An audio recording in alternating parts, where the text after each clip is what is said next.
Assalamualaikum and salam sejahtera. My name is Khairul Fakhzan bin Fauzi, currently studying in OUM Kuantan, undertaking Bachelor's of Occupational Safety and Health Management. So for this subject, we talk about the national integration issue in our education system. Yes.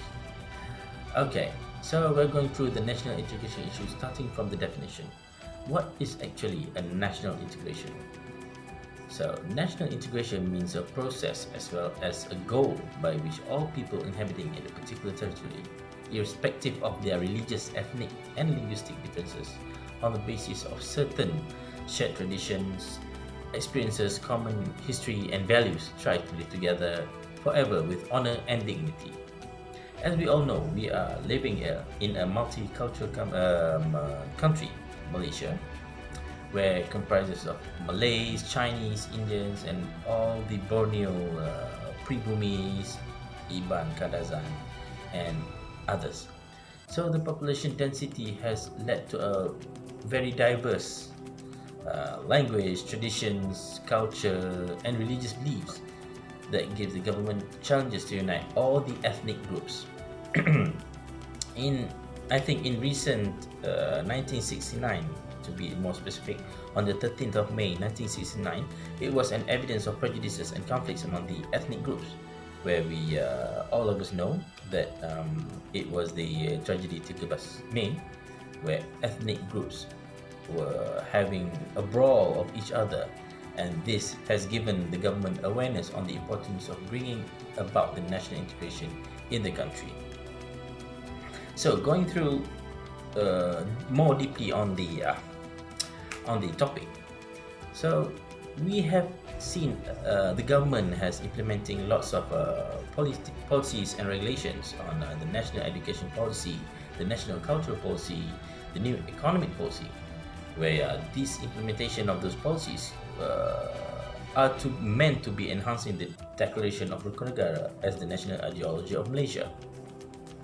Okay, so as we all know that first and foremost, education plays an important role in the process of uniting all of the ethnic groups in our country. Education could produce a holistic and balanced human capital in the aspects of physical, emotional, intellectual, and spiritual as aimed in the national philosophy of education.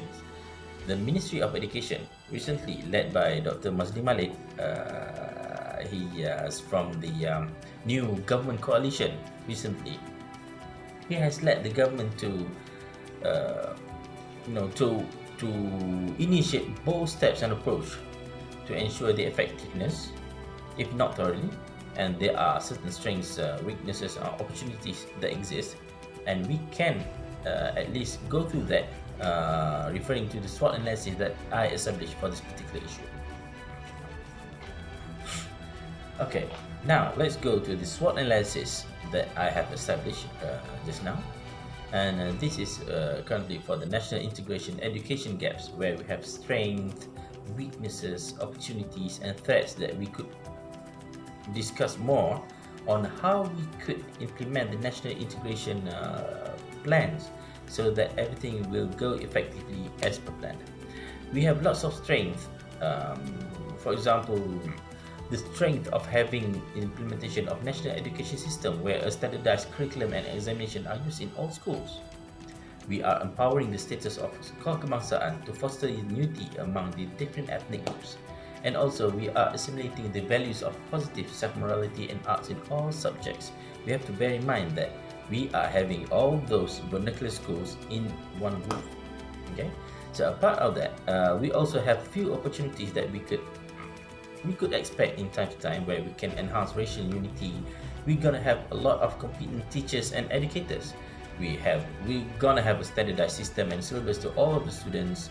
We could improve curricular activities synchronously, and we are motivating teachers, parents, and parent-teachers association in cultivating togetherness. We really need this in our current educational system, because we can see that there are still lots of gaps in between those parent-teachers association, students, and teachers, and also on the management team of teachers, because sometimes we could see that lots of messages are not being conveyed enough to the roots down from the top.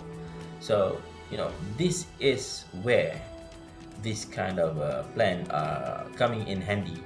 And apart from that, we also gonna have a look on how this improves social engagement in a multicultural environment. When we are looking at the weaknesses of the plan, based on the SWOT analysis, we will also go through the weaknesses of these certain plans. Where when we are talking about unity, as a multinational and multicultural country like Malaysia, we have lots of different ethnics and regions. So the differences in religions and culture do play a role, where we were previously being colonized by the British, so they are having a colonization policy. So, and as we all know that our recent, not to say recent, but some of our up-to-date laws and regulations are still based on the British colony rules and regulations, and there are still differences in education system and medium of instructions in school. Apart from that, we are also having some kind of difficulties in having different geographical locations among ethnics based on their source of living, where the Indians are usually based on the estates, and the Chinese, they are mostly focused on the rural and urban areas, and the Malays, they are sporadically being based on the farms and a bit of both sides.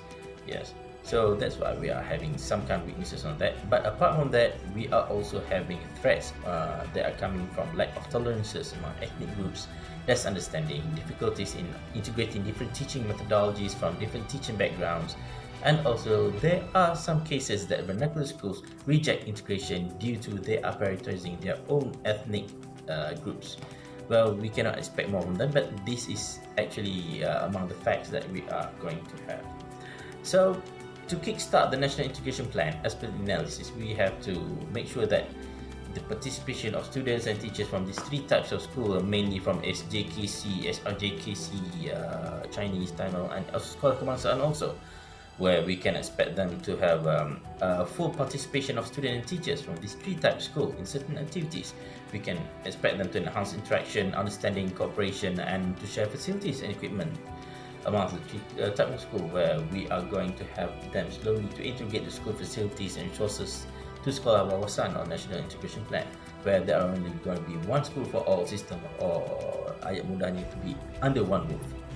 Of all the plan and program, the Minister of Education, assisted by the Prime Minister, has taken a lot of bold steps to foster unity, including the people of Sabah and Sarawak also.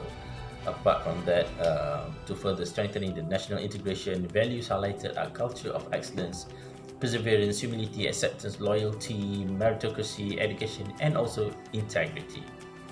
And as a conclusion on that, we can surely highlight that a cultural diversity can be explained as differences that exist in a society with focus on the three perspectives, where we can look at the universal perspective, understanding of changes of society universally, ethnicity perspective, where we study problems and conflicts of each society, and cultural perspective, where we study ways on each ethnicity express their cultures. Well, as you all know that different races, they have different religions, but what we are going to looking forward is that they must consider themselves as citizens of Malaysians, and after that only comes there are Muslims, Buddhists, Hindus, and others. As you know that national integration makes the nation strong and organized. It holds the people of various religions, sects, races, dress, civilization, and culture together. Despite several differences, all the people remain in mutual harmony with each other. I strongly believe that this would materialize, and the dream of having a stronger Malaysia is within grasp. Malaysia boleh.